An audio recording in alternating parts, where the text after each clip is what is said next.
Hey there guys, and welcome back to the Open Mid Leaguecast episode 8. We are available on anchor.fm/Open Mid Leaguecast along with Spotify, Apple Podcasts, Google Podcasts, and many more. If you are enjoying the show, please rate us 5 stars on Apple Podcasts. It'll help grow the show and would be greatly appreciated. If you'd like to support the show financially, you can go to anchor.fm/Open Mid Leaguecast and press the support button to contribute for as low as 99 cents a month to help improve the show financially. You will be given a shout out at the beginning of the following episodes and will be greatly appreciated as well. If you can't contribute, don't worry, the podcast will go on as per usual. So for today, we're going to talk about some news regarding MSI and a little bit of drama. Then we're going to get into the Academy League and LCS for week 7. So where do you want to start, sir? With MSI, right?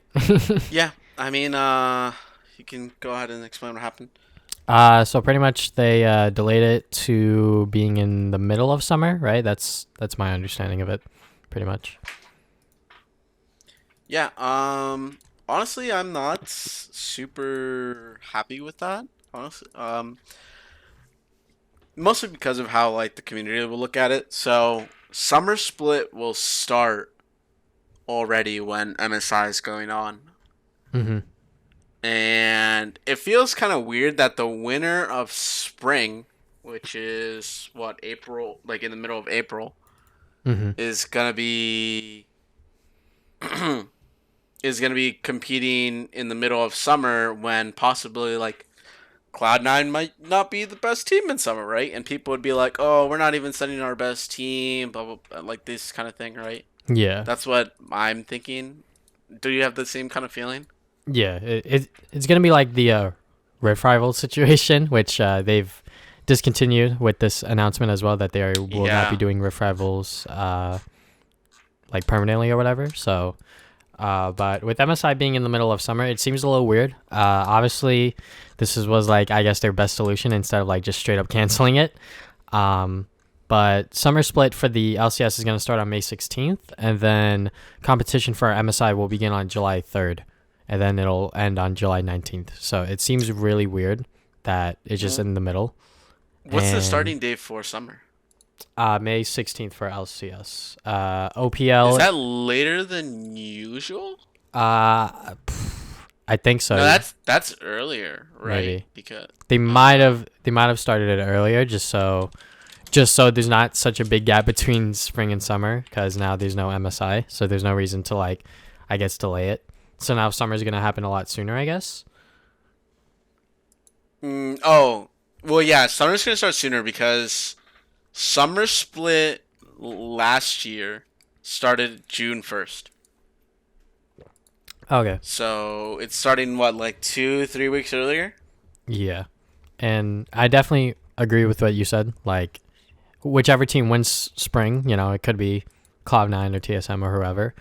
If they are sent to MSI and they end up shitting the bed like the first like couple weeks of the summer split, it's like, oof, guys, like this is obviously going to be like a major wake up call if they like also shit the bed there, which that would suck. I just think it's definitely really awkward to either cancel it or just move it in between summer, which in my opinion I honestly wouldn't have mind to just like cancel it entirely. Just because, like, it's just because of the coronavirus, like, there's just so much, like, shit going on and, like, rescheduling, and it's just making everything so much harder, I feel. I think there's too many requirements to, like, deals, right? Because you have, Possibly. the MasterCard deal this year and that kind of thing. So it could be, like, that they still need to host it because they have an obligation to fulfill to their sponsors. It's not the worst thing, right? I mean, but to me, the whole thing is like, how many weeks into summer are we gonna be in when it happens? It's like 8 weeks in or something, right? Starting May something, and it starts in July. It's 1, 2, 3, 4, 5, 6, 7-ish weeks in. 4, 5. We still have summer playoffs right after that. And then we have Worlds 2 months later. Mm-hmm. It's like 7 to 8 weeks in, so. Yeah, 8 weeks in. At that point, like, everybody's just going for fucking playoffs, right? Like, and it feels weird because it'll be worldwide. Every single team is gonna be like 7 to 8 weeks into fucking summer, and when you're 7 to 8 weeks into summer, you're like gunning for your playoff spot, winning playoffs, and then heading to Worlds, right? Yeah. Do you think this gives a boost to Cloud9 if they're 8 weeks in and they're still on first in LCS? Do you think it gives them the boost to have like an international performance, before Worlds? Possibly, but it could also just like boost their egos, and they could just like go into Worlds and just fucking shit the bed because they're too cocky or overconfident. It's definitely a double-edged sword. I view it as is just super awkward that like they're just doing MSI still when like they also have Worlds coming up, sort of thing. So Yeah, it's kind of like how in CS:GO they have open tournaments. hmm It's kind of like that where it's like you have one major, and then like let's see, July to October is 1, 2, 3 months. It's like you have one major, and then 3 months later you have another major. It's pretty easy for CS:GO players, but I think for League players, when you still have your summer season like to finish, hmm like it's literally taking a break 2 weeks off of summer. It's kind of crazy to me, right? Because that yeah, gives the LCS team like 2 weeks to practice. There's no games going on internationally, only MSI. Feels like it's almost like a break in the middle of the split for 9 teams. yeah. It's definitely super awkward. I will say that. Yeah. I mean, I still want to see MSI, even though I have no idea who's winning. Like, What right now? Yeah, yeah, like TSM look like hard contenders for C9. I mean, it's one game, so let's not get ahead of ourselves. But hmm it looks kind of iffy already. Um, let's yeah. see. So yeah, that's MSI. You still want to watch it, right? I mean, yeah. I obviously like want to watch like international competition because it's always exciting and very very cool to watch. But it is just weird to just have it like almost tacked on at the end of summer, like more than halfway through. I would say so. I think I wouldn't mind it as much as if it was like 3 weeks in, 4 weeks in, but hmm 8 seems like a bit much. At that point, like I really wouldn't care anyway, Yeah. because it's not always that the best team in spring is the best team in summer. A hmm lot a lot of the time, it's not like that. Yeah. This is So definitely something happens between splits and teams. Certain teams fall off. yeah. Well, and another thing is like spring is still ending at the same time. Spring is still gonna end like April 20 something, and then there's 1, 2, 3 weeks until LCS starts again. hmm So instead of there being like this like month and a half long break in between spring and MSI, there's just a couple weeks. It's like does anybody even bother going home? Like Yeah. I don't, you know. I mean, I know the international players, like the imports, would probably want to go home.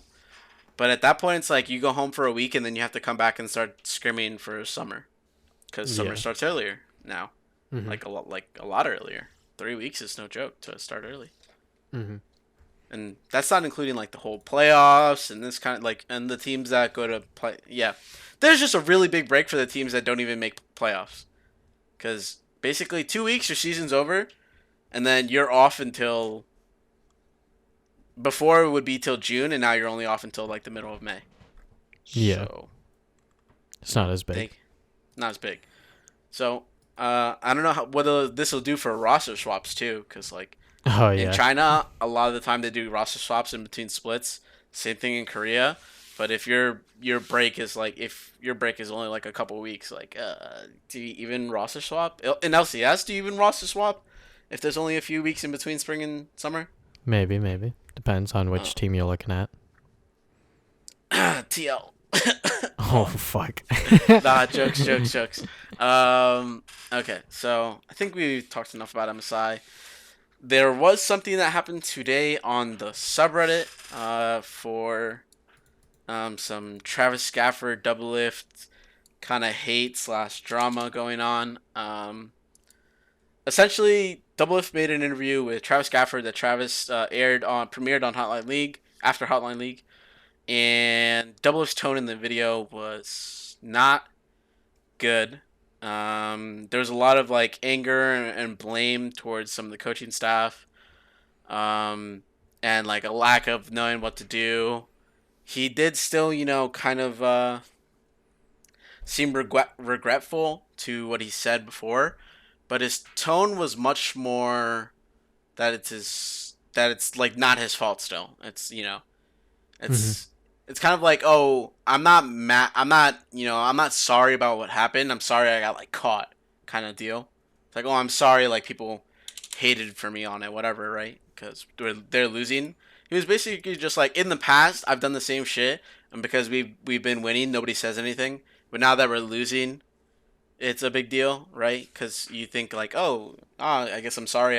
We're losing and I'm not playing, right? Even though when they were winning, it was the same thing. And basically, Double Lift saw the interview that Travis premiered, and he was just like, "Can I get a redo, like a reshoot?" So they filmed another interview, and then I saw this one too, and he was much more apologetic and didn't really talk about his coaching staff at all. So if you didn't see the first one, you'd think that like, oh, he's there's no bad blood between that.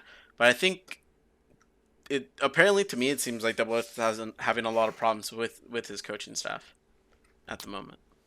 Yeah, I think when you interview a player, especially after a loss, like they're obviously gonna like have frustration, and like obviously Double If did that and put it towards the coaching staff. So, but the reshoot like sort of thing, like obviously like it seems a little sus and seems a little weird, but Travis Gafford like in this in the Reddit in the repost of the reshoot interview. God damn, I can't talk. He's a top comment, and like he pretty much like says that like he gives this to like every player. Like if they feel like that the interview that they initially did wasn't like what they want or like what they feel like, because like was obviously frustrated after the loss, and like he wanted to point blame at someone, which is obviously not good, but he did. And even as someone that's been in the scene for as long as he did, he slipped up and he was like, "Hey, can we like do a reshoot?" Obviously, because people in the scene know that Double F and Travis Gafford are like super close friends, and because of that like dynamic, people just assume that like, oh, like favoritism, this and that. It's like not right in like a journalistic standpoint sort of thing, but Yeah, like this is what Travis Gafford wants to do in terms of like what he wants in on his channel for his content, this and that. And you know what, I will respect it because it's just how he's been doing things for so long.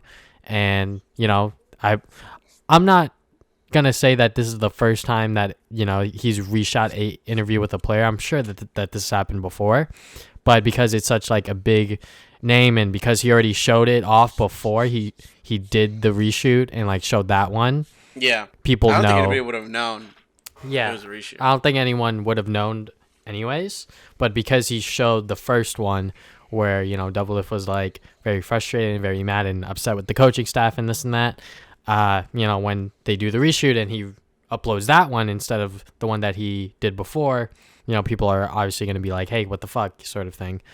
But you know what? People are always looking for drama and always looking for someone to blame and this and that. But uh, it is what it is. It obviously is a little weird and a little sus, but it's just how Travis Gafford does it. So I'm going to respect his decision in reshooting it. And I believe him when he says that he's done this for other players and, given other players that sort of like liberty sort of thing. Yeah, I can imagine like when you're. I mean, and there's always most people don't notice it, but there's always cuts in his videos that like Mm-hmm. obviously a player said something and then they were like, what, can that not be aired? Da da da. And that can Mm-hmm. obviously be like the day, like right after they shoot it, or later the next day they could be like, what, I actually don't want to air this part, and nobody says anything about it when that happens, right? Nobody says like, oh, why was there a cut there when you asked this question, right? So I think it's not the biggest deal. I think people are like on Twitter, especially, are like going overboard. Like, oh, he has no ethics. He's a shill.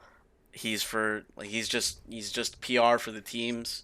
I think Hmm. that goes a little far because he does criticize a lot of the teams, very publicly. So I don't think it's. I mean, he's very vocal about shitting on CLG lately. So I think it's I think it's okay. I don't think he's really. And in the past, he's hated on teams before. So I don't think Travis is a shill. I enjoy Travis's content. It Yeah, I just think people are just looking for drama, where there's like not really lately drama, but like people view it as that sort of thing. Yeah. I don't understand how people can hate Travis and like. Are there double lift haters? Do you hate double lift? Possibly. I mean, I don't personally, because like obviously like he's accomplished a lot and like he's grown as a person within the scene since he's been in it. But yeah, I mean, if you hate double lift, that's your thing, but I don't personally. I just think that people just need to not be so, I guess, aggro about it, because I watched a Dardock interview like a couple years back, and I think Travis forgot to like edit something out. I'm not sure if that video's still up, but Dardock said something when he was like on Echo Fox, and then he was like, "Oh wait, can you like cut that out?" And then like he was like, "Yeah," and then I think he forgot. Oh shit, So that's actually kind of funny. I think I saw that interview too, and I just don't remember it off the top of my yeah, head. I don't even remember what he said because it was just so long ago, sort of thing. You know what? It was probably the one where he got announced for Echo Fox in 2018. Because Travis went to their like facility thing, and there was like a media day for Echo Fox. I remember it now. It was a media day for Echo Fox, and that's where it happened. That's kind of funny. But yeah, it's I think pro players, they deserve some slack, and the only reason this one is catching up a lot of steam is because one, it's double lift, and two, it was already aired. That's it. So you know, happens. Hmm. Yeah. Uh, Moving on. Yeah. Some spicy news just dropped. Giryu, the mid laner for Evil Geniuses Academy, just arrived, and he will be playing this Friday. Five Fire is no longer playing for the team. Wow. This just happened like 20, 30 minutes ago. So, breaking news on the You podcast. said 20, 30 minutes ago. It's definitely 6 hours, bro. Whoa. Am I off on my timeline? Fuck. Yeah. I always look at my news from Inven. My bad. Oh, okay. Because Yeah. they're like one of the only outlets that ever talks about Academy. Mm-hmm. Besides us, nobody else talks about Academy. So, whatever. I mean, yeah. I mean, I'm. What do you think about Five Fire? Not playing anymore. The time that he was on AG, he looked like a pretty good, like solid, like plug and play sort of like mid laner. Like he was doing his role, he was doing his job. There were a couple plays here and there that he like inted and this and that, but you know what, mistakes happen. But I think that he's definitely like a pretty good, like solid, uh, North American mid laner, and I think more academy teams should like look at him and like try to pick him up because I think that he can do good things. Yeah. And I hope someone does pick up Five Fire, in the future. Mm-hmm. He definitely looked like a top half mid laner, honestly. If we had to like make a list and shit, I definitely think he's probably in the top half. Mm-hmm. As far as Giryu, I am excited to see why they really wanted him. Yeah, hopefully he doesn't run it down because that would definitely be a yikes for me, dog. Yeah, what if he's still jet lagged though? The whole jet lag kind of excuse. Yeah, I have no idea, but hopefully he doesn't run it, I guess. Yeah, I mean their games this week are gonna be versus I'm looking at TLA and Dig A. Kind of rough. Yeah. TLA has been on a big upswing since getting Fire. So, Mm-hmm. interesting, to say the least. Okay, so we could talk about Academy in general, in terms of like the games that happened this week. Yeah. Well, first of all, I mean, the first game that happened, uh, EG versus Fly. EG wins. Five Fire putting up big numbers. In his last few games at least, which is again why people are like, Five Fire's great. Why do you need to switch up the team synergy? So late into the split, that kind of stuff. Mm-hmm. But honestly, EGA has looked pretty good lately, and I am enjoying their play. I think definitely Matt and Anda really showing how they're like pretty veteran. They definitely was really smurfing this game. I mean, this was a Senna Galio game where Mm-hmm. was Galio was farming. Yeah. God, the game was so long. It was so Uh long, but like they got damage out. yeah. I think what's it called? EG, like, they definitely showed like the good things about them this week, like 100%. And I think it is definitely really weird that, they're just getting Five Fire out of there for whatever reason. Because, they've been working to try to go and get the Giyu in there for this entire time, so understandable. But when it comes to the EG like play, like, I think that they're playing pretty well. And goddamn, bro, Senna, I hate Senna. This champion's actually just like so unbalanced. Like, you can't balance it at all, just because of the fact that, like, all right, we'll just have the support farm, and then Senna could just do whatever. And like, if you just like reduce like the amount of souls and like the amount of damage that like she gets from the souls, like at a certain point she's just gonna be a useless champion. So I just think that she's just another like problematic champion that it's just not even like easy to balance like at all, sort of thing. I think Like, she's we either we talk broken or she's just not. yeah we talk about it so much about how certain champions are just always gonna be broken just with how they're designed. And if you notice, Senna is getting another nerf on this next patch. Yeah, on the Um, patch preview or whatever. on the patch preview. So, like what you're saying is right. They're just gonna nerf it until nobody's gonna play it anymore, Yeah, or cause at least they're trying to just make it be a support. Like, but she's not yeah. even that great of a support. I mean, like, even if it is like played in like the support role, which she is right now, it's just that AD's player because she is a marksman, you know. So there's actually no way to like effectively balance this champion, in my opinion. Yeah, So pretty rough. They'd have to change. They'd have to like change it. Like, just start removing things from the kit. yeah, Like in Akali, they just God, how many things did they remove from Akali's kit once they reworked her? I have no idea, but So many, it's like so many things. Aatrox, where like, all right, he can't revive anymore, and it's like, all right, that's like part of the lore, but okay, you know. But going back to like, the actual game that took place, FlyQuest opted in for the Ziggs bottom with Tom Kench.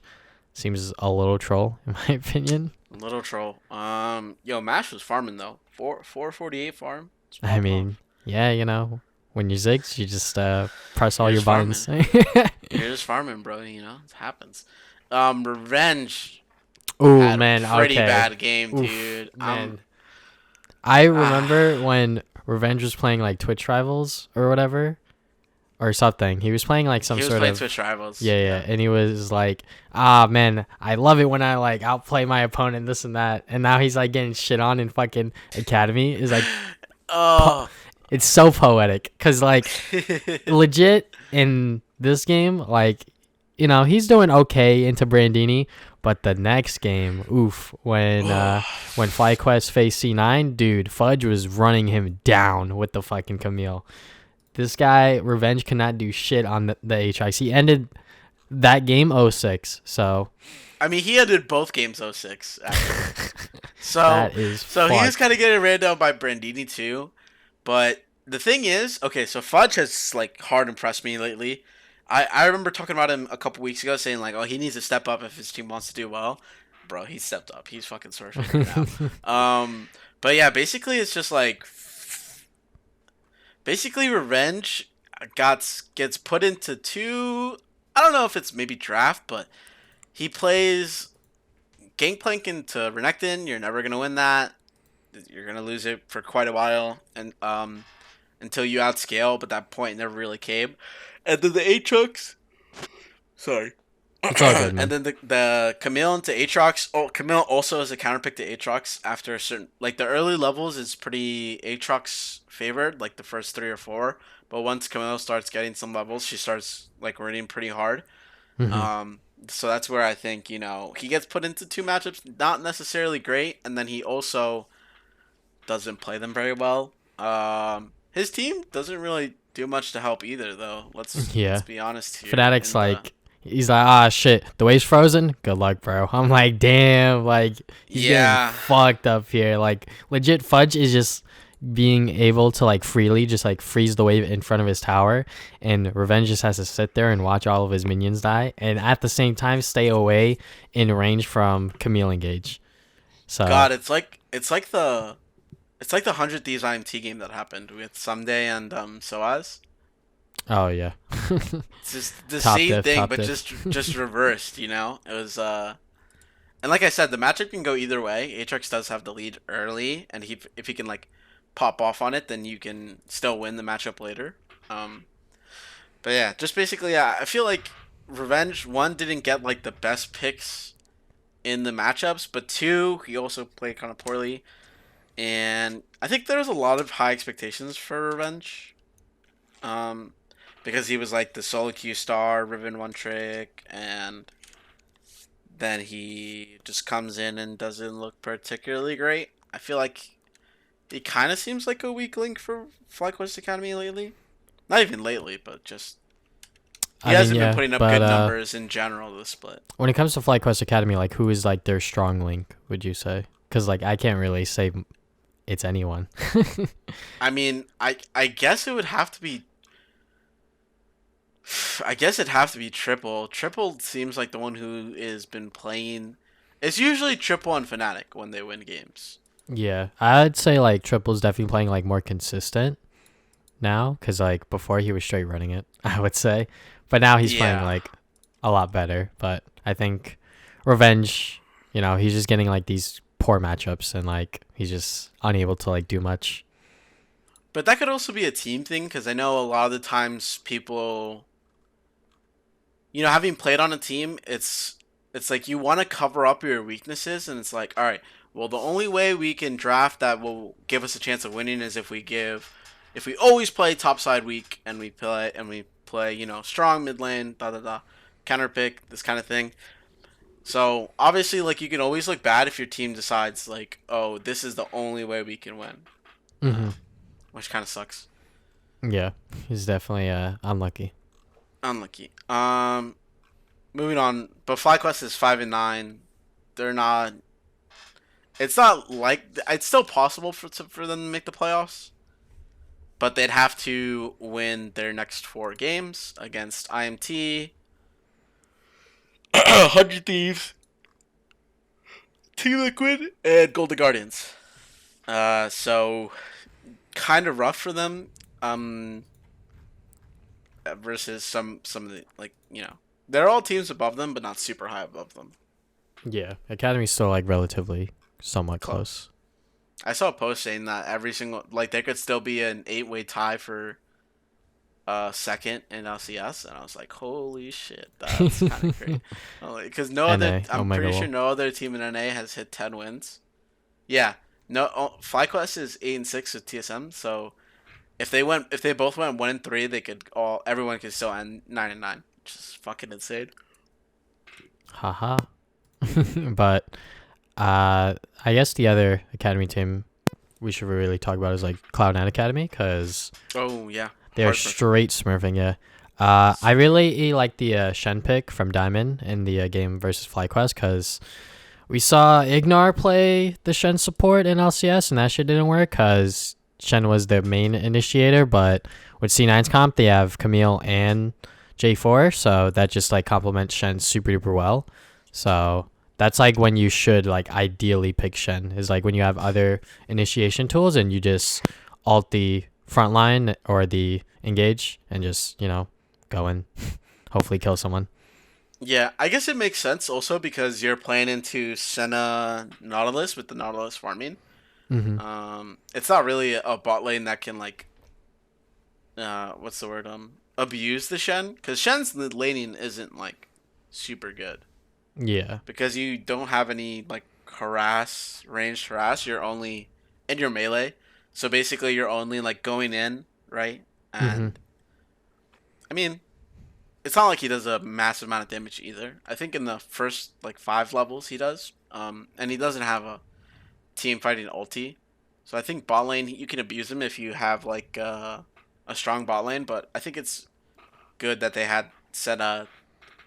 It was good into Senna Nautilus. Yeah, because that bot lane's strong, but it's not like, it's not going to kill you as long as you don't int sort of thing, I would say. Yeah, yeah, that's the big thing. Cloud9 Academy just look like they're smurfing. They played a game of Kaylin Morgana, Mm-hmm. also into Senna Yeah, Nautilus. bro. They got answers. They got answers. That makes it, when a team has an answer to something you think is broken. Then it's like, oh shit, what the Oh fuck do yeah, we you're like, do? oh shit, what do we do? Yeah, but I mean, also Palafox was fucking smurfing this game. Like he was like 11-1. Actually, Palafox's KDA over the 2 games they had this weekend was 17-2 and 19. Like he Okay. 17-2 and 19. Like that's a fucking sick scoreline. Yeah. Uh, Really hard. also, Syndra and Zoe. yeah. Also, when they played the Syndra, or not the Syndra, the Senna Nautilus, Caitlyn Morgana, like, obviously, like, that's just a straight counter because Morgana counters the Nautilus, and then Caitlyn will outrange the Senna for, like, the first couple levels, depending on how many souls she gets, sort of thing. So, it could be the whole game, which I think it was, that Caitlyn just outranged the Senna. So, and also, Caitlyn Morgana is also a kill lane if you land the skill shots. So, definitely, like, C9 doing their research. They're like, all right, we're just going to give over the Senna, and then we're just going to pick this. So, very, very smart by them in terms of the draft. So, applause to them, I will say. Yeah, and Cloud9 is looking like, honestly, the favorites to me now. I think, but Dig's starting to fall off lately. Mm-hmm. Especially since they're losing Acadian to the main roster team. It kind of hinders them. Not to say Yeah. like Greg is like a massive downgrade in Academy at least, like, but it just doesn't seem like the team is cohesive anymore. They still make a lot of mistakes. Yeah. And they did lose their game to 100 Thieves Academy this past weekend. Mm-hmm. So that is not a good sign. I mean, we knew 100 Thieves Academy was good though. Like Yeah. we've been singing the praises of 100 Thieves Academy on the podcast for a while now. Mm-hmm. I think, Uh, what's it called? When it comes to a Dig Academy, I think they're just, like, making really dumb and stupid mistakes. And, like, when Demonte's in a game where it's like clearly that they should be winning, but they're like fucking up, like Demonte will show it like in his cam. oh yeah, And he's very emotional. and in the 100 Thieves game, it was very obvious because like it was actually like a back and forth game. Like 100 Thieves would take 2 inhibs, Dig would take 2 inhibs, and then it all came down to the Elder fight. Like Dig had the Mountain Soul, but Mountain Soul doesn't help in terms of like fighting directly. It'll give you like a shield and like bonus resistances or whatever. But, at this point, 100 Thieves are just, they just got the Elder and then they just steamrolled them. So I think the way teams should prioritize like dragons is that like, all right, if it's not like a Infernal or like Ocean sort of thing where like it's like super good on like their team, like you could give up the soul, but I think Elder is like the most important because that's an actual buff that will directly help you in fighting. If you get them to a certain threshold of HP, they just instantly die. All right, cool. Like there's no reason to like not like fight over that sort of thing. Tell that to freaking CLG, dude. Oh yeah, like when teams trade Elder for Baron, it's like you guys are on the wrong patch clearly because Baron will help you end the game. Wrong season. But Elder will just help you end the game and also help you fight them as well. So Baron will help you fight them, but to the not to the No, extent the that buff that Elder. you get from Baron is just not. It's not gonna like it gives you. You know, you get the AP, you get the AD, but honestly, the sieging part of it, like it won't matter if you can't fight Fight. them. Yeah. Yeah, like if they just engage, then you're done. Yeah. It just seems like teams just need to like wake up and be like, "Oh yeah, Elder's actually fucking broken," cuz it is. So, I think teams know, but they're like, oh, we can't really contest, or like they get afraid, right? And they think it's gonna be like kind of even because Baron lasts longer. But but if you get engaged on or caught out, it's fucking yeah, over. I mean, if we want to talk fucking Elder, the CLG game literally, what was it, 3 Elder Drakes they needed, and they still only won off of Pobelter's like massive fucking play in the jungle. Like, Yeah, CLG is definitely a team. yeah, definitely 10th. I mean, back to uh, this game though, like, I feel like again, I don't know, Dig Academy just drafts early game with low engage, and then they expect to just be better and win. Demonte mhm. even goes for like this weird, not weird, but like a Glacier build on LeBlanc, and that's like not good to me because when you're playing like LeBlanc, you want to have the damage to one shot someone. You don't want to be the utility. Like, what's the point of fucking picking LeBlanc then, Yeah. right? Mhm. So didn't make any sense to me. Um, and also he didn't perform particularly well versus Saligo's Oriana. Yeah. It's Not a tough playing his matchup best still. game. Not playing his best game. The thing is that I'm just the Academy still seems to me that think they're better than everybody. But they're not. But they're not. Like Cuz now they I have mean their 4 team fighting is losses. good. They've got I mean, they're still at the top, right? But they're Yeah. not like the undisputed, like straight, no chance we lose kind of team they were before. Mhm. Um, and it's shown, I think, mostly through the growth of teams. So, like, I don't think 100 Thieves Academy in the first half would have beat this Dig. dig, but obviously now they've grown enough and they've worked together enough where it's doable, right? Yeah. There were also a couple fights where like Dig would go in or like a fight would break out and Phoenix would be hitting nothing and I'm like, "Oof.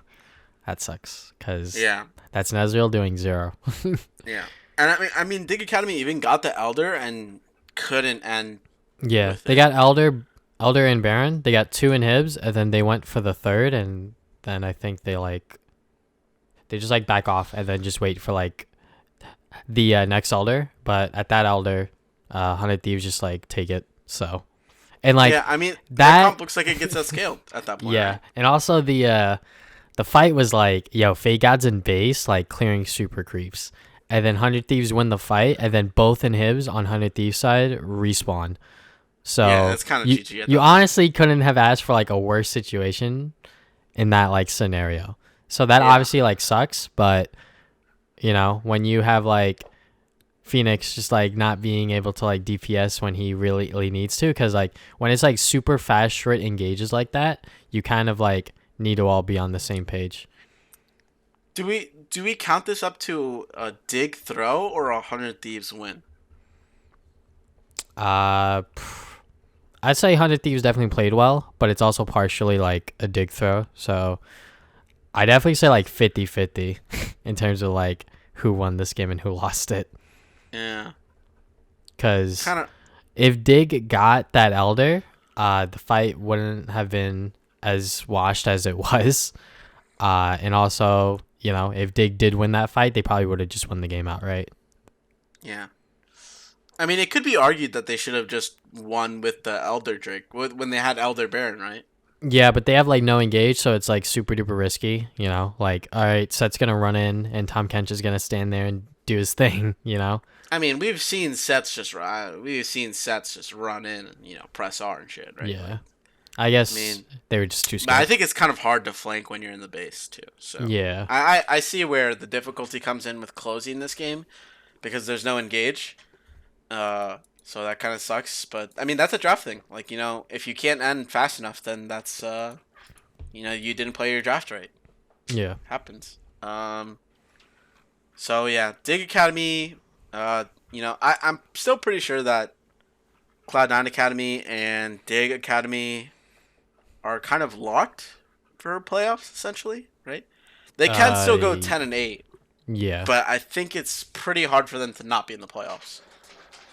I As mean, the long as only they team don't eliminated is completely end it. COG. hmm It's only CLG right now, unfortunately. COG Academy 2-12, unable to make the playoffs anymore. Yeah, Um, that so team's they're really bad. they're having their for fun split now. They could chill. No need Yeah. to argue anymore. You just have fun, uh, playing in academy, right? hmm um, There any do you other think? teams you want to touch on, or? No, I think we could talk a little bit how Team Liquid Academy is looking pretty rough to make playoffs because they lost their game to TSM Academy this past week. Essentially, it means that they don't have the tiebreaker over TSM Academy, who they're tied with right now. So it hmm makes their next couple games like super must win because they do play against EG, Golden Guardians, Fly, and Cloud9 Academy. hmm They really need to win their next game versus EG, and their two next games are like probably their most important games because if they can't win these next two, then it's looking really rough for them to make the playoffs. Yeah. It's also kind of weird to me that like they signed Ricard, right? But they're still playing tactical sort of thing. Like they haven't even used Ricard at all. Um, and I know, like they've been like swapping between uh tactical in particular, between Academy and LCS. So I wonder if Ricard is ever gonna get playtime because now it's like crunch time for this team, and one loss is gonna be like pretty huge. So Yeah, that kind of confuses me too. How he didn't even play this weekend because yeah, he got signed this weekend, right? So I mean, Academy Rush was on Friday, so like it definitely should have been Ricard playing.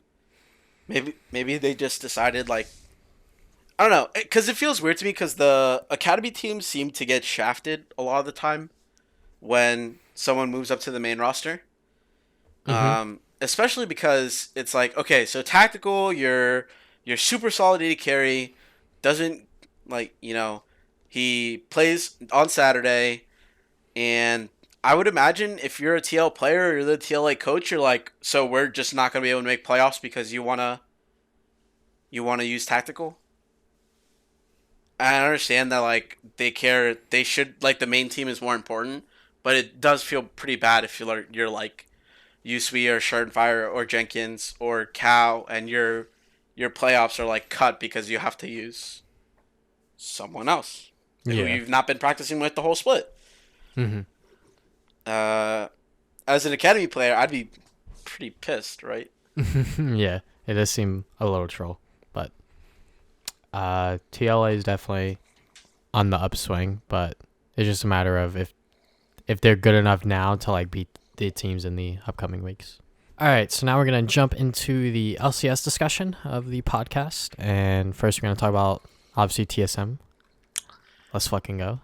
TSM! Yeah, you're always like, let's fucking get. You didn't even predict them to Bro, win. I did not. I'm not gonna lie, because I You, was like, yo, Cloud9's fucking smurfing.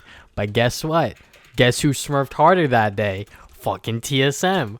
Those team fights. Cloud9 coaching staff. Lol. Okay. The draft was a little suspicious. You putting Shen against Set. Okay, I guess that lane's lost. So TSM just attacked that point of the map. Congrats, guys. Good shit. You guys knew your win condition. And then when they team fought, Cloud9 actually like bunched up and TSM just rolled them over. So that was definitely a fun game to watch. Like I didn't watch it live because I was like, fucking Cloud9's gonna win. And then TSM just hard smurfed it, and I was like, all right, now I have to watch the VOD, obviously. So watched it after, and I was like, yep, that was definitely a fun game to watch because there was a lot of like back and forth going on. Yeah, there's a lot of back and forth in the early game, but I think the big thing that made me like really think, okay, this isn't Cloud9 just losing, this is TSM playing well, is when the dragon fight. Before that, they kind of like instantly engage on to Vulcan, And Mm-hmm. I think that's where a lot of teams would be like, "Oh, Vulcan's walking in. Let's back off. Like we're scared, right?" And they're just like, "Yo, kill this fucking idiot." And they yeah, they just go in on him. Vulcan misses everything. Oh Unfortunately, yeah. like, he did not have a good. He didn't have a good game. Mm-hmm. Um, so that happened. But like also he just gets caught, and they get hard engaged on, and they just die really quick. Like 3 members get popped like instantly, basically. Yeah. And that's like that just to me was like that's what you should be doing. You see a support who's out of position. If that was Keith, people would be flaming the fuck out of him, right? But because it's Vulcan, it's like, oh, TSM, da da da. And I think it's mostly because TSM recognizes that that is an overextend, and they punish it. Mm-hmm. And it's that they have the confidence to do so. Because I think a lot of teams versus Cloud9 are just like, oh, they're better than us. Let's give them more respect, right? Mm-hmm. And that's kind of like already you're losing kind of mentality. Yeah, it's like a losing mentality. So Yeah. they kind of just like in that river fight in particular, like Dardak just like sort of like forced Vulcan to go in or like flash out sort of thing, and Vulcan was like, all right, we're gonna try to go in here. And when you have G4, Set, Rakan, Zillion, and Zaya, there's gonna be a lot of AoE going on there. So they all got clumped up, and Set just does true damage. So I mean, they got double bombed. They got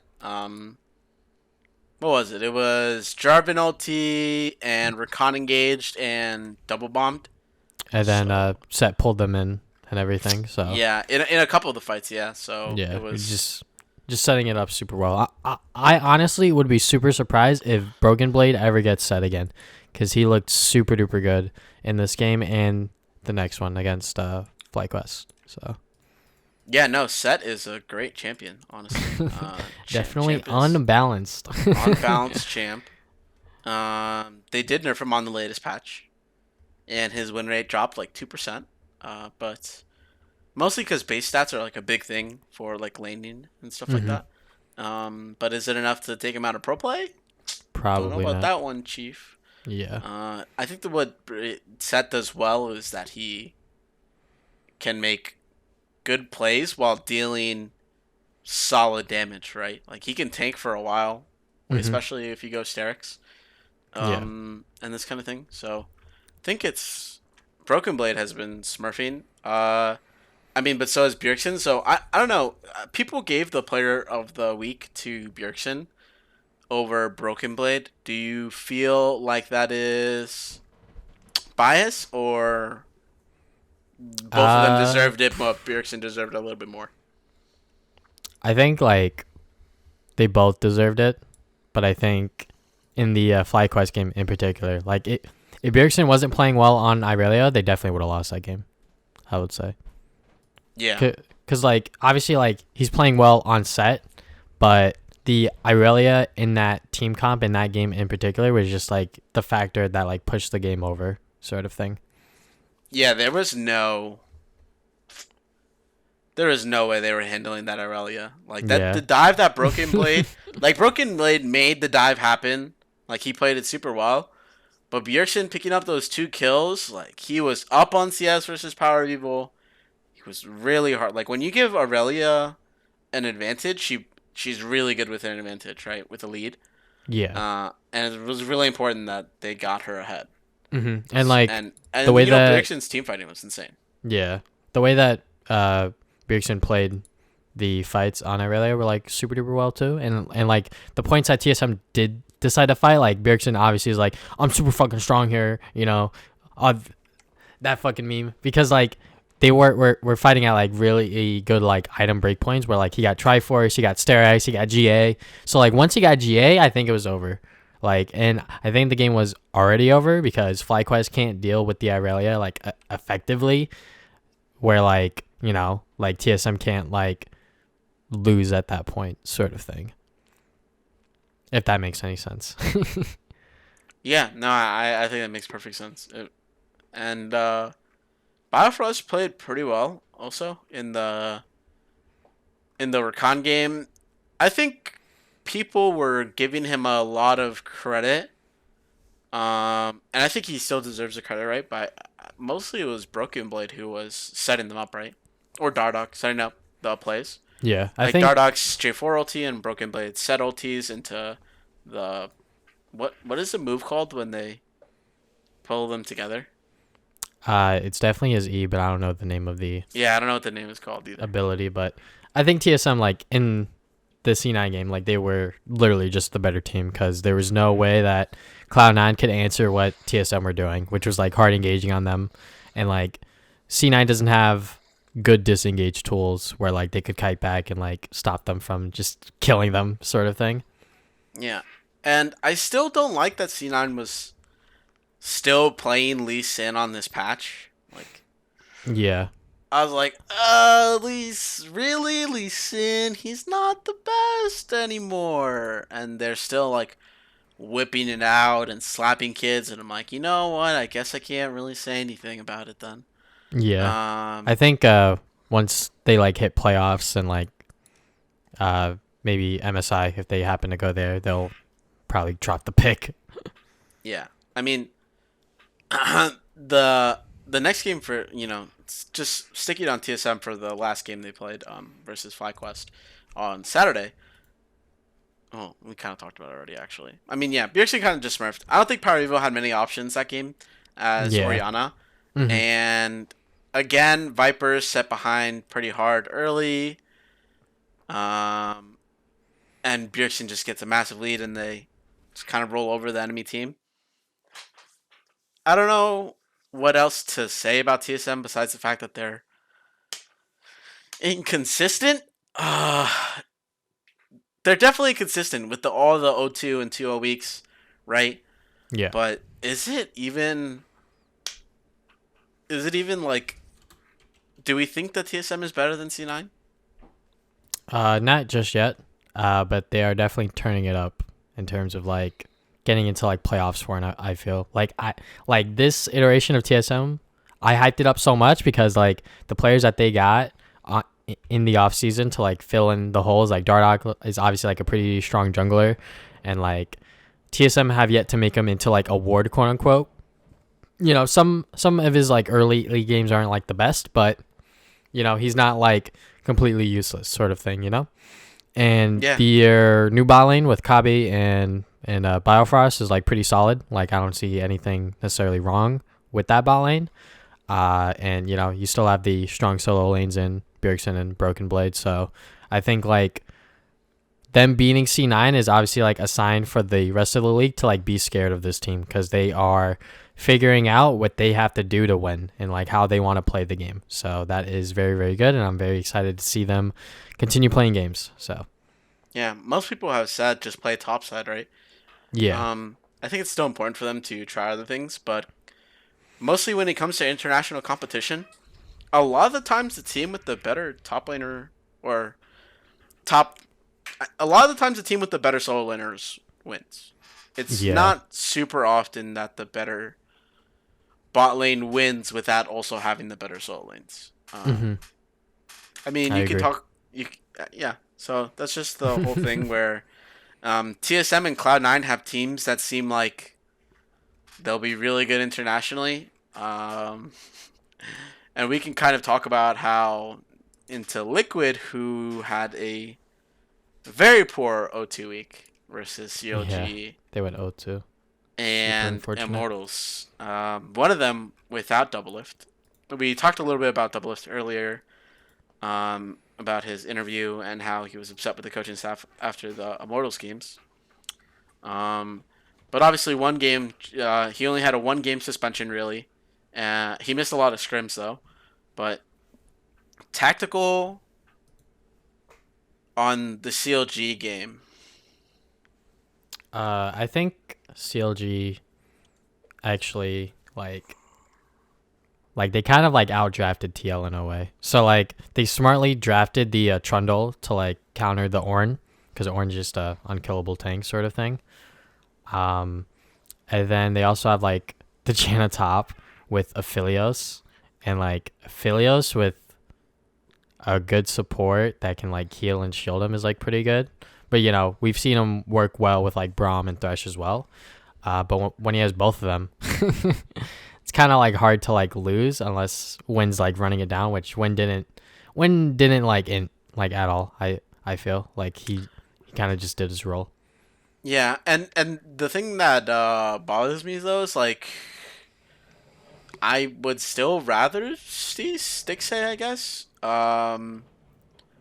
To me, there didn't seem to be that big of a difference between the two of them, like individual wise.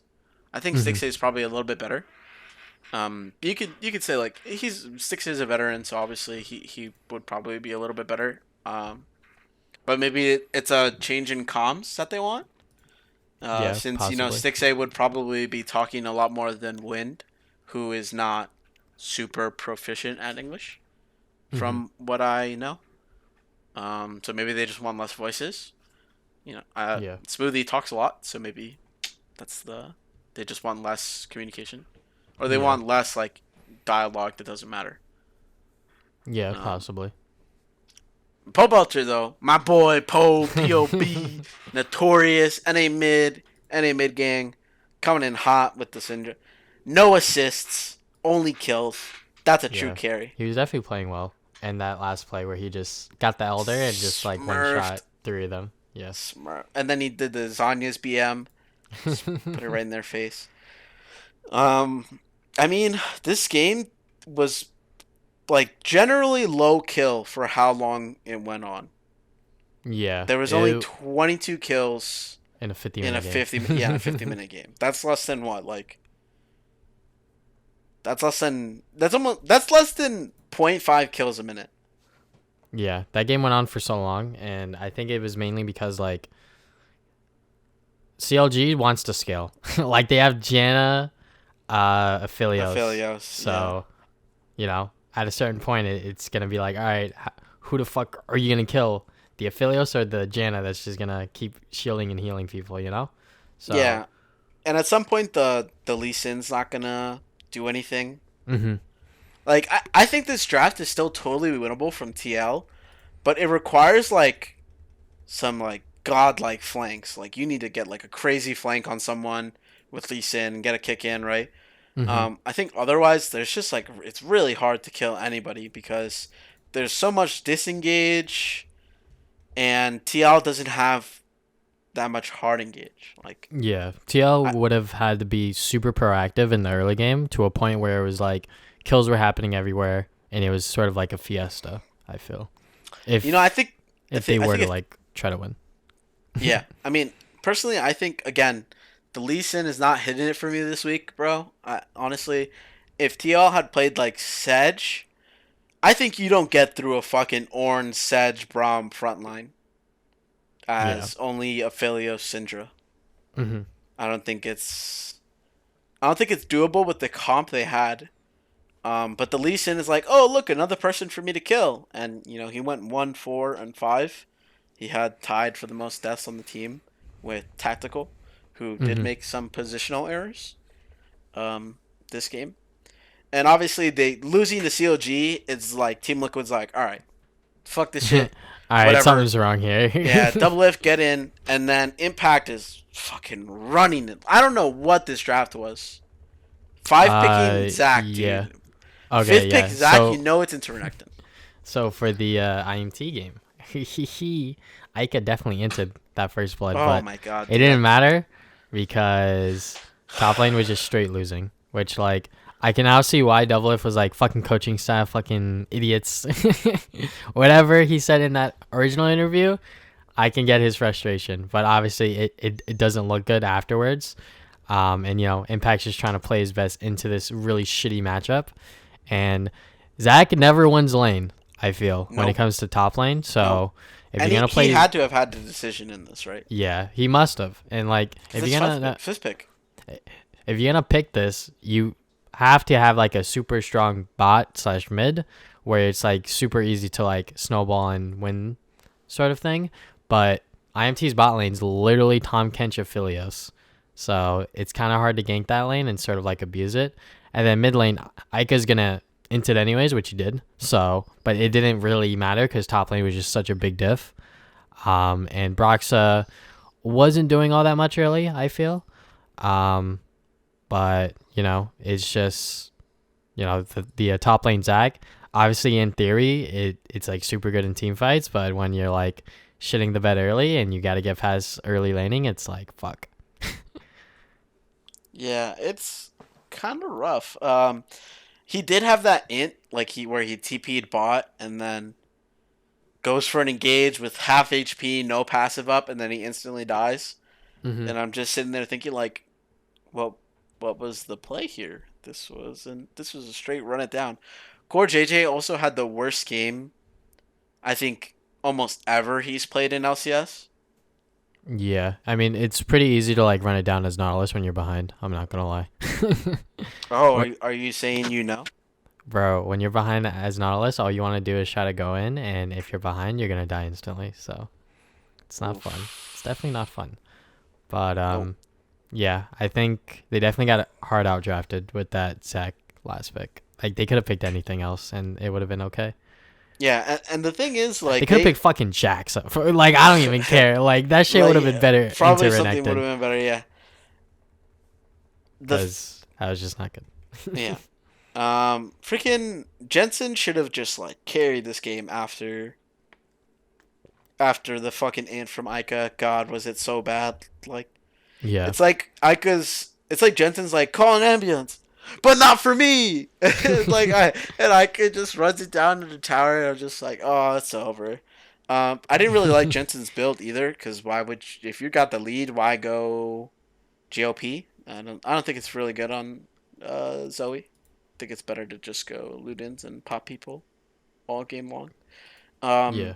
I don't think Double Lift played particularly poorly. He found out how to build the Last Whisper though. Got that, third item. Um, he had a good game. I think the rest of the team didn't play well. Yeah. Honestly, it was pretty rough to see. Pretty hard draft diff that game, I will say. Yeah, I mean, if you're last picking top, then you should be winning top lane, right? Yeah. That is definitely And a fucking hard int. It's like shit I've seen in my solo queue games where people trade and then someone counterpicks themselves into a shitty matchup. But this is on LCS stage, the highest professional level for North America. And you fucking do it and it's like, oof, what'd y'all do here? yeah, what was the play here? Like, honestly, and then TL made a Smithy look like a fucking hardcore Smurfer, like Hawk, like Apollo. They made Apollo look like Uzi with a fucking pentakill on Aphelios. Like, Jesus, man, like what is going on? Like, and I don't think anybody ever is gonna say Apollo is better than Doublelift. But Yeah. this is like the thing of like fucking team diff. Like, holy moly. For I mean Doublelift at least. It's like he's 2-2-1 and the rest of the team is just dying all around him. Hmm. Pretty rough. Um, do and this is after Immortals has been on like 2-7, two and Yeah. eight, Immortals are not something. good. Yeah, something crazy like that they've lost so many games. Um, they haven't won in a while. Like, and they just happen to pull out this win versus. I mean, their only wins are versus TL and CLG in the second half. Yeah. So don't know what to tell you. Is TL an eighth place team? Don't Possibly, know. possibly. Yeah, like it could happen. So um, it sucks for Team Liquid now because they are 2 games behind the playoffs, and they already lost the tiebreaker to IMT. There's no there's no getting that back because they lost both games, Hmm. and That they've already lost one game to EG. I yeah, believe they're 1-1 with EG. truly sucks. Truly sucks. You want to talk about Dig because they have Acadian Oh yeah, in. dude. So the Hunted Thieves game Oh about my that. god. They were winning until they weren't. They were so winning until they weren't. so Man, obviously like they had the Lee Sin pick on Acadian and like Acadian was playing that pick pretty well, he but was smurfing, dude. He was really smurfing. I I guess they just picked a couple really bad fights and couple. Oh no, it was definitely the fucking Baron calls. The Baron calls were actually complete dog I shit. mean, they threw at the Baron, and then after that, it's like, well, it's like the classic Dig Baron throw, dude. True, true, They're true, true. winning, and then they go for like this 25-minute Baron play, and it goes fucking awful. They lose everything, Yeah. right? And then they just keep going for Baron, and like they just keep losing. Just keep losing the fights, and it's just not good. And like they even got the Cloud Soul, but it's fucking Cloud Soul, and they have Tom Kench as one of their champions. So, and Zoe. So like it's obviously not going to be that good on them. And at a certain point, like 100 Thieves are just going to like win a team fight outright because they just have the better team fighting comp. And that's exactly what happens. I forget who dies first. Yeah. Who? What's it called? Johnson got caught with no flash, so they kind of just died. Where in the team fight? Yeah, just like the one in mid where like Huni TP's in and just kills himself, and then Johnson gets caught in the crossfire. Yeah, unfortunately. I mean, it's literally they're getting flanked and Huni TP's literally into 5 people. Yeah. Like it's actually he instantly dies, by the way. Like he tries to ult and get out, and he dies instantly. Yeah. And Acadian is trying to do stuff still, but you know, fucking shit happens. there's nothing to do, man. Like Johnson's your rookie, and he's probably playing like some of the best on the team. Yeah. It's not a good sign. Like you know who should be playing really well? Fucking Froggen and Huni has not looked like he's been playing well all spell long. That's that $1.15 million paycheck right there. I definitely think they should get Aframu off of Tom Kench. Like, this shit is so troll. Like, I don't know why they just keep picking Tom Kench so early on when, like, there's, like, other champions that you can pick that'll be better team fighters sort of thing. Like, I get, like, Tom Kench is, like, the ultimate, like, save the AD sort of thing. But when your AD is still dying in these fights, it's sort of like, all right, what's going on here, guys? Oh, but, dude, the fucking... They picked the... Thresh for them in the Golden Guardians game. Mm-hmm. And again, like the thing is, first of all, they pick early game. They pick Rek'Sai and they pick Thresh and they pick Mordekaiser, and it's just like, well, this was the boringest game I've seen. Oh yeah, in such a while. What was it like? No kills for 25 minutes? Yeah, like they don't really do anything. It feels like neither team does anything. It was so boring to watch. I was falling asleep. And Huhi picked up the set support, which was interesting. Bye Keith. Huhi definitely has a bigger champ pool than Keith, I will say that. But the difference between Huhi and Keith, I think, is literally just experience on the role, and I think it showed this weekend. Not with just champ pool, but like, you know, playing the game out. I think he got caught out quite a bit less. Yeah. Because I feel like it's kind of flamey, but I feel like in the Golden Guardians dig game, Keith would have been the one to die for first blood like 12 minutes in when he's like going for vision somewhere too far. Mm-hmm. And Huhi doesn't seem to make that mistake. I mean, but they also play Kalista, which I wish more LCS bot lanes would do. Kalista is really good right now, I think, and she's really good with a lot of the supports that are meta, not just Taric. So, honestly, think it should be something more teams take a look at. Yeah, the main reason, or I kind of mentioned this last episode, but the main reason Kalista is like super good right now is because like she's lane dominant and like she's good into like the 80s that are like meta right now. So like MF, Aphelios, like she can lane against those two. And like because gargoyles is like such a prevalent item in top lane and especially support, like Kalista could just auto them, and then once the gargoyles runs out, they just hit Ren and then they die. So it's definitely a super duper good champ, and I honestly wish we saw more of it in competitive because it's super fun to watch, and I really do like watching Kalista. And playing with Kalista is also fun, especially when the Kalista player is good. But yeah, I'll show you my Kalista. Thing. Oof. My Kalista is crisp. You want to play with it? I don't know about crisp. I'd say average. Wow, that's toxic. I could have said worse, you know. Wow. Wait, but my Lucian is Smurf though. True. Yeah, my Lucian is Smurf. You know about that. Yeah. But yeah, I mean, It just sucks that this game kind of like nothing happened and like they just falling further and further behind. I think it's Despite so bad like to see LCS games like this though. yeah, where like nothing happens and like I honestly think like Dig can be a good team. I think it definitely comes down to drafting, I would say, and like how like the teams are playing it as well. Like Dig, like you have like this early game comp and you guys did jack shit with it.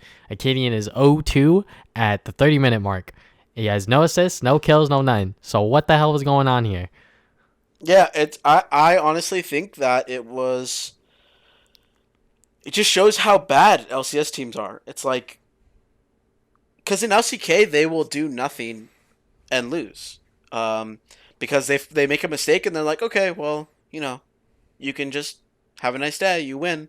And in LCS it's like the same thing. It's like, oh wait, guys, we have an early game comp and we're losing.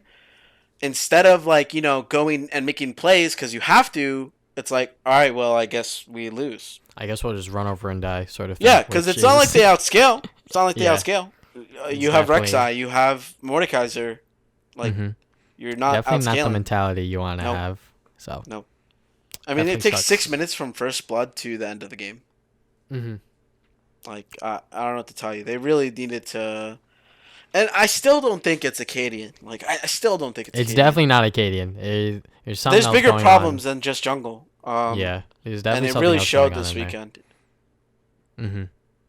I agree. Um, from there, I guess we should talk about 100 Thieves' 2-0 week. Obviously, one of the games was 100 Thieves versus Dig, where it is a comeback. Meteos played well on the Trundle, and Stunt still dying a lot in the early. Yeah, one thing I know I'm now noticing is that Stunt will like overextend for like the engage or like vision or whatever, and he just dies for it. Like he doesn't realize that like he's like overextending or whatever, which sucks because you kind of don't want to be doing that like at all. So Yeah. I think people aren't saying that Stunt is the worst player on uh, 100 Thieves. I don't think so. You think Ryoma's still worse? Even after his like pop-off game on I mean, Zoe? Ryan was 100% playing better, like without a doubt. Um, but is Stunt the worst player like out of all of them? I mean, I guess so, just like by definition sort of thing, it's like someday, like when they play towards someday, obviously like they're popping off, some days popping off, some days just like taking over the game. And when Meteos is playing well, it's because he's helping someday. And when Ryoma's playing well, he's also helping someday, but when it comes to bot lane, it's kind of just like, all right, Cody Sun's farming and then Stunt's like trying to make plays and getting vision, and he does mess up occasionally because he is overextending for that vision or for the play or whatever. So I guess by default he is the worst player, but that's not necessarily like a complete bad thing because there always has to be a worse player on a team sort of thing. Yeah, I mean, but when you look at the supports in the league, I think a lot of people will rate him towards the bottom. Probably. Where do you think he falls? Because we I have mean, definitely like bottom 5, somewhere around there. because some people are saying he's worse than Smoothie. It's kind of hard to say. Smoothie's on I mean, the Smoothie last and place Stunt team. are definitely both like really, really good like solo queue supports. Like every single season, they're both like challenger and like decent elo sort of thing. Top of the ladder. Yeah, I mean, Stunt was like what 3 accounts in the top 20. yeah, and like Smoothie right now he's like top 10 challenger. So, like they're both like pretty good like solo queue supports. But when it comes to like LCS, like there's just like certain things that they'll do in the game where it's like, that was it's kind of interesting. I'd say like they're both equally sort of bad kind of thing. They both make pretty dumb mistakes, and I think when it's like in the game and like in the moment, I guess they like don't notice that like they're making like these pretty like crucial like mess ups.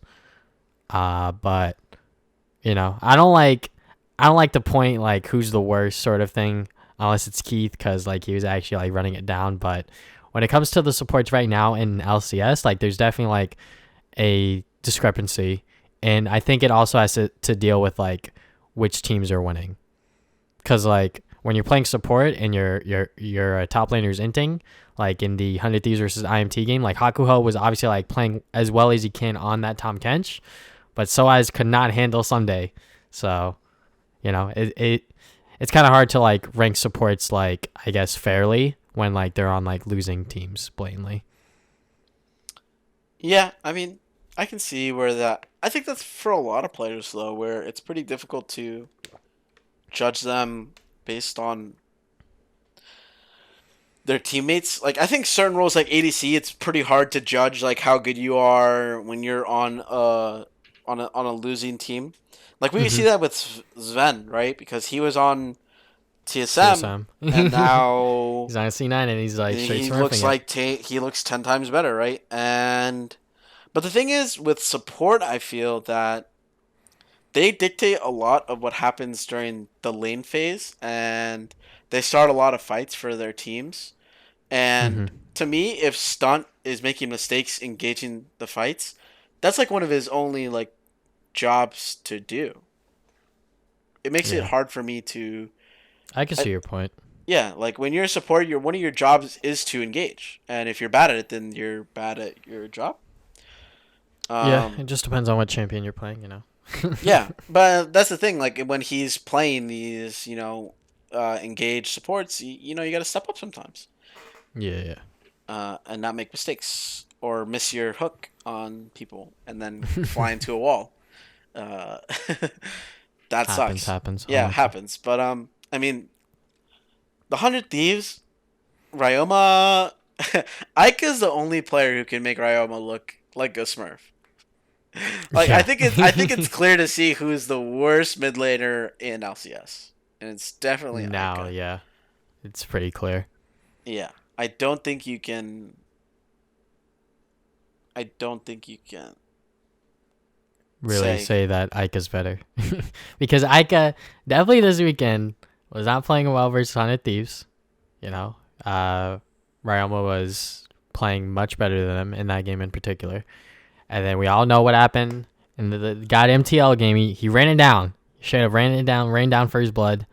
So Ika is definitely not all there, but Nope. maybe he is all there and he's just bad. So, Yeah,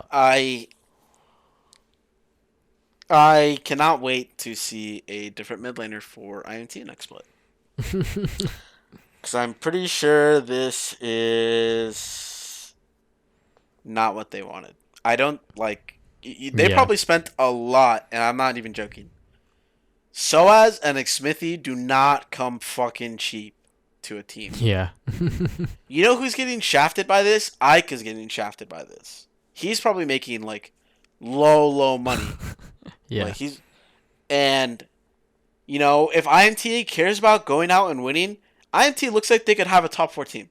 Apollo and Hakuho are top 4 material. They have gone top 4 multiple splits. They've even gotten third before. I don't think it's I think it's just the mid. If they had a better mid laner, this team looks like super solid. Like Xmithy could have a lane to play around, right? Like yeah. if he, Another lane to play around yeah, because because and I so mean, as a shit in the bed, he's like, all right, I guess I'll try to go yeah, bot, you expect but someone else to step it's up, kind of right? And hard. nobody's stepping up. Yeah, I mean, the ball lane steps up, right? But my thing is that like I don't think it matters if Soaz loses that badly that game if say Ica had a lead. wasn't running it. Yeah, if he was winning that, and remember, this is LeBlanc versus Zoe. This is a matchup that is skill, but it also favors the LeBlanc like 60-40. He's worse, 100%. If he was better than Ryoma, he would have won the matchup. hmm Don't know what to tell you. It's how it goes. So I mean, Immortals can still make the playoffs. It's not unlikely that they make the playoffs. They are currently 7-7 and are have the tiebreaker over Liquid. So it's it's entirely like. I guess my point is, do you think the playoffs looks like Cloud9, FlyQuest, TSM, 100 Thieves, EG, Immortals? Uh, So Golden Glue and Team Liquid not making it. yeah, bro. Golden Glue XD. Golden Guardian, sorry. I know. I'm just messing with you. But with the way the standings are now, you're pretty much saying 100 Thieves up to C9 and then the rest not make it. Could be. I think if TL could clean up and if IMT are still on the downswing, then I guess we slot TL in there. But the playoffs are definitely looking like these teams so far because the standings are still relatively pretty close except for C9 because C9 are like they should have smurfed every single other team except for the runback versus TSM. So I think TSM are definitely also in the playoffs unless they like troll the rest of their matches. I don't know how the fuck they would do that, but they'd have to lose 4 games. Yeah, they would actually have to lose every single game. But I think when it comes to the rest of the teams, I'm still a little shaky on EG and IMT. I'm not sure if they'll make it in or not. But I honestly would like to see somehow Golden Guardians make it in there because I think, or you know what? If they don't make it in there, that means they have to change some shit in their team. So that would be nice to see, actually. So, that doesn't sound like the worst thing. Yeah. So I don't know, but definitely the way it looks like now, 100 Thieves, IMT, EG, FlyQuest, TSM, C9. Like I would buy that as like a playoff sort of setting for spring. And if that's the case, I think that's a bit of a problem. Yeah, that is definitely a yikes for a TL. Yeah, because it's not like individually those players are like. It seems so odd to me because if you have individually some of the best players, man, there you got big problems as a team. Yeah, honestly. There's definitely something going on there, whether it's egos or like team play or whatever. Like something is going wrong. Yeah. Enough about TL, mostly. Because we talk about them a lot on the podcast. Dig in their slide. Immortals getting a win versus Team Liquid. And their next couple games are rough, though. Immortals have to play TSM, FlyQuest, and... Sorry, I have right here.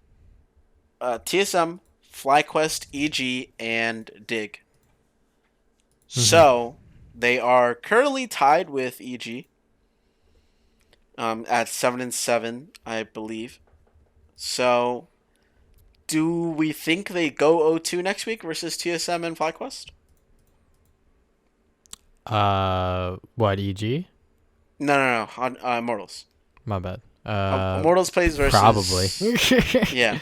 So Immortals plays versus TSM and FlyQuest next week. So look, man, if IMT beat TSM again, that would be fucked up. Oh, hell yeah. That would definitely be fucked up. But could they win against FlyQuest? Probably not as well.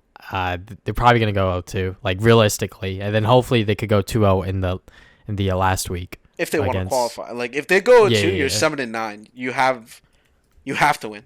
I know that mathematically it's possible to go 8-10 and still make it. But that would require teams like other teams to fuck up.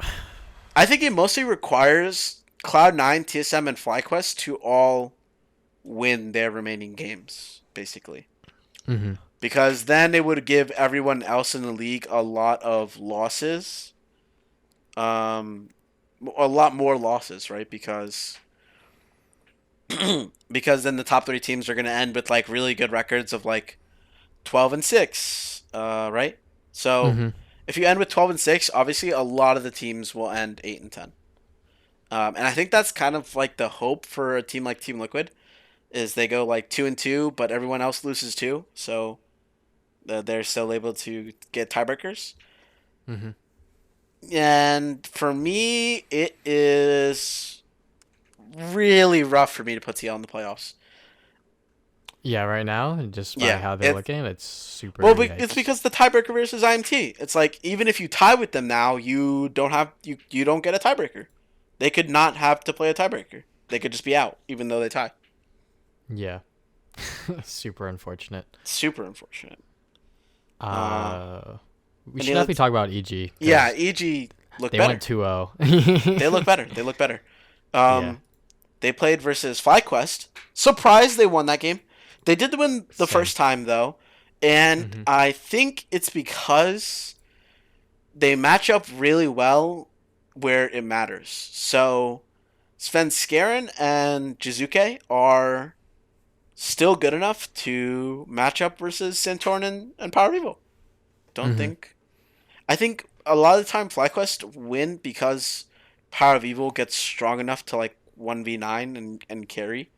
And I think Zeyzal, while his laning isn't great, versus Wild Turtle and Ignar, it doesn't really matter because they're not great at it either.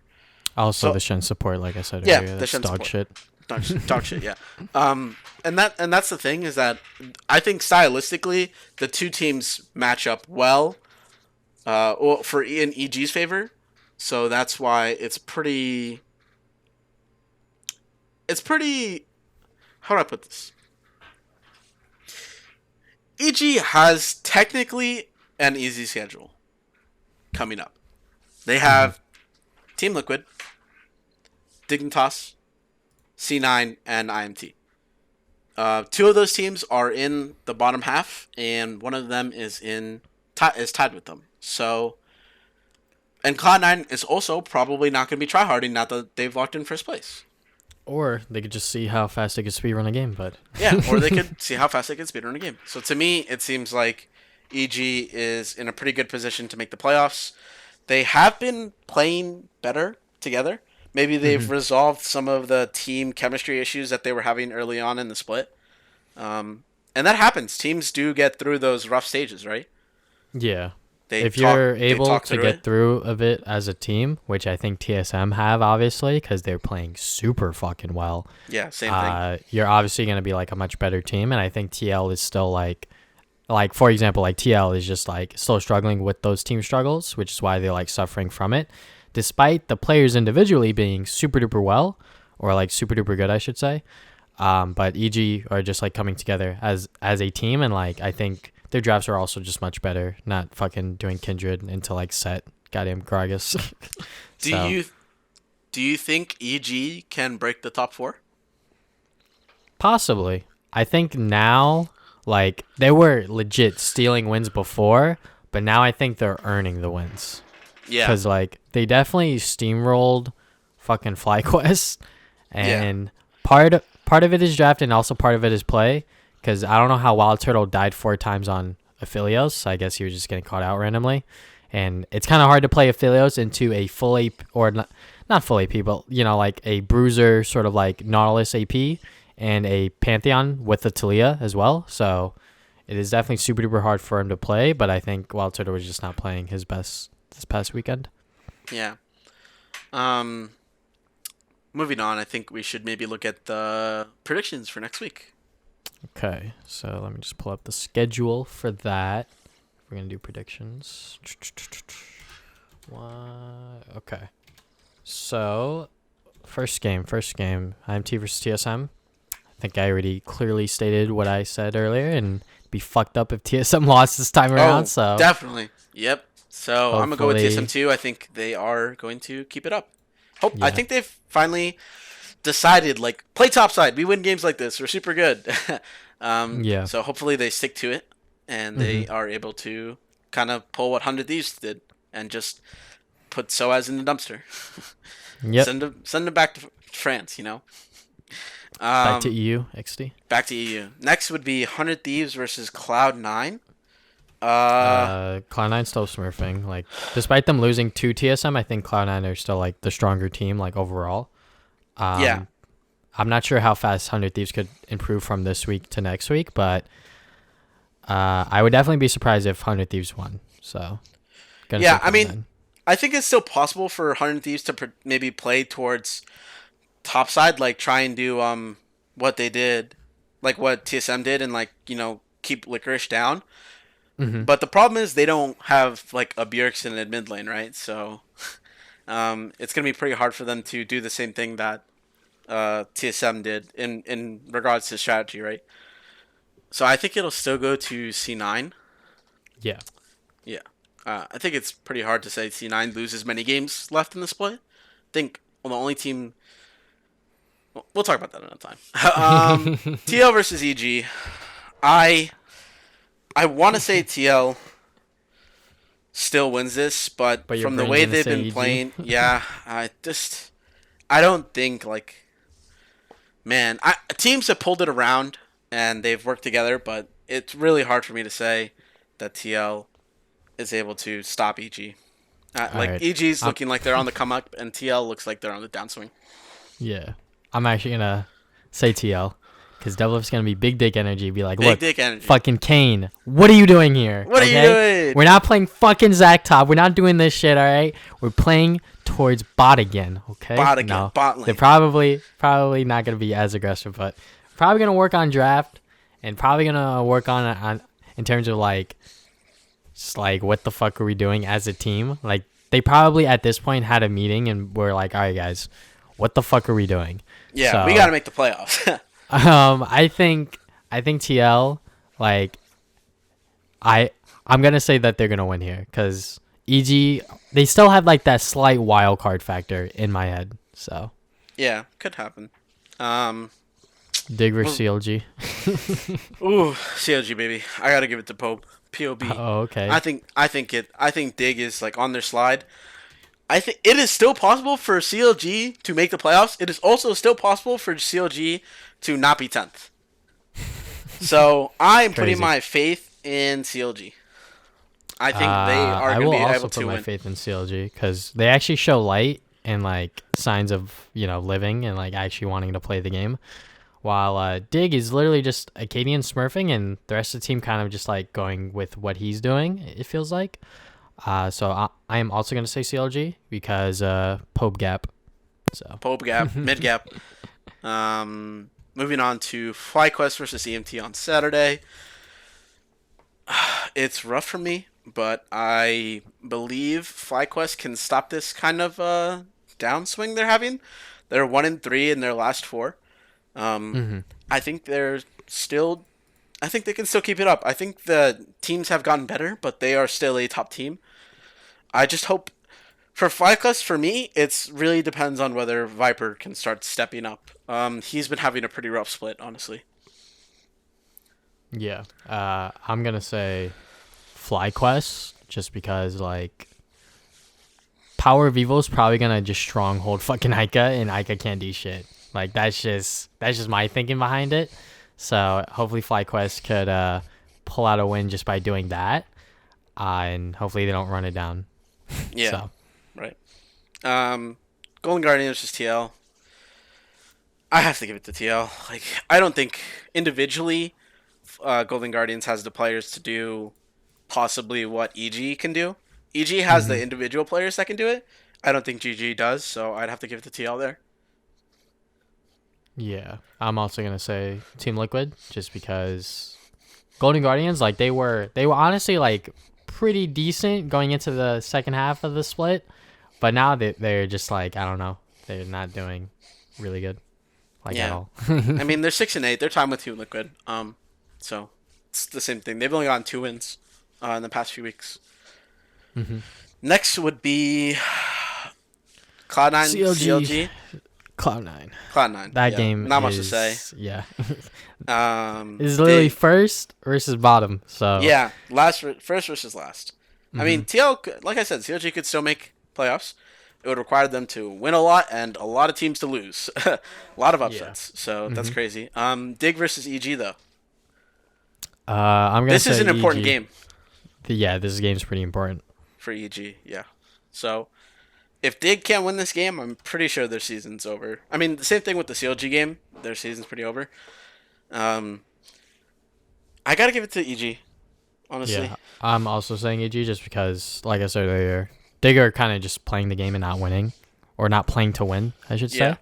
So I feel like EG will probably have a much better game plan this time around. Yeah. Monday Night League. Monday Night League! It's going to be 100 Thieves versus FlyQuest. This is a pretty big game for both teams, honestly. Yeah. If 100 Thieves want to secure playoffs. FlyQuest have honestly looked a little rough, despite me saying that they are going to win against IMT. 100 Thieves are also not perfect by any means at all. Nope. But it's definitely going to come down to mid, because I think if Ryoma could step it up and not get stronghold by Power of Evil like he does every game, where he just like beats the mid laner and then they just win the game. I think if Ryoma can actually hold his own and not int sort of thing, I think that 100 Thieves could pull it out. So I'm going to say 100. 100. I think it'll be 100 Thieves too, but I think it'll be due to top lane. I think if Someday can do the same thing to Viper as he did to Soaz, I think it's pretty easy for them to win. That too. Yeah, and last game, GG versus TSM. Gotta give it to TSM. They've got to just keep playing this style. Honestly, I think it's time for them to stop, what's the word? Experimenting and just fucking make playoffs. Just get top 2. At this point, just don't troll and just like play to win. Like stop experimenting with like their weird picks, which they should be doing, but at this point, like they can't like risk not making playoffs, because the standings are honestly like super duper close, because no one's completely locked in besides C9 obviously.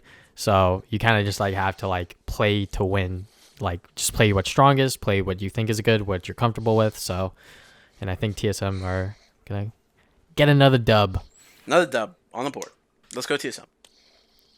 Okay. Is there anything else you would like to add, sir? No, I'm done. How about you? I think I'm done too. So thank you guys for listening to the Open Mid Leaguecast once again.